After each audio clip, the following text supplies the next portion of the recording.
एक राजा अपने राज्य का जायजा लेने निकला था। अचानक एक दुकान के बाहर रुका और अपने मिनिस्टर से बोला कि मुझे मन में आ रहा है कि इस दुकान के मालिक को मैं लटका दूं। मिनिस्टर चौंक चुका था। वो पूछता उससे पहले तो राजा आगे निकल गया। दूसरे दिन ये मिनिस्टर सादे कपड़ों में उस दुकानदार के पास गया, ऐसे ही जैसे कोई आम आदमी हो। इधर उधर की बातों में पूछा उसने, धंधा कैसा चल रहा है? दुकानदार बोला, कैसा धंधा, देखो ना दुकान पे सब लोग आते हैं, मेरे चंदन की लकड़ियों की खुशबू लेकर जाते हैं, माल सामान की प्रशंसा करते हैं, बस खरीदता कौन है?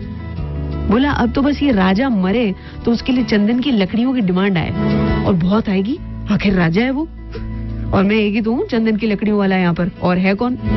अब मिनिस्टर को समझ आया कि राजा ने उस दिन ऐसा क्यों कहा था कि मन करता है कि दुकानदार को लटका दूं। दुकानदार ने राजा को नेगेटिविटी दी और राजा भी उसी नेगेटिविटी से पीड़ित होकर बोल गया। मिनिस्टर ने तुरंत कहा कि मुझे कुछ चंदन की लकड़ी दे दो। दुकानदार खुश हो गया, अरे वाह, उन लकड़ियों को सुंदर लपेट के दिया।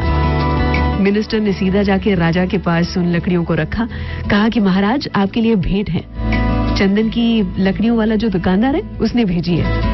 चंदन की खुशबू और उनके सुनहरे रंग को देखकर राजा बहुत खुश हुआ। अपनी ओर से उस दुकानदार के नाम कुछ सोना मोहरें भेज दी। राजा को बहुत दुख हो रहा था कि उसने दुकानदार के बारे में ऐसा कहा था। दुकानदार को दुख हुआ कि उसने राजा के मरने की दुआ की थी।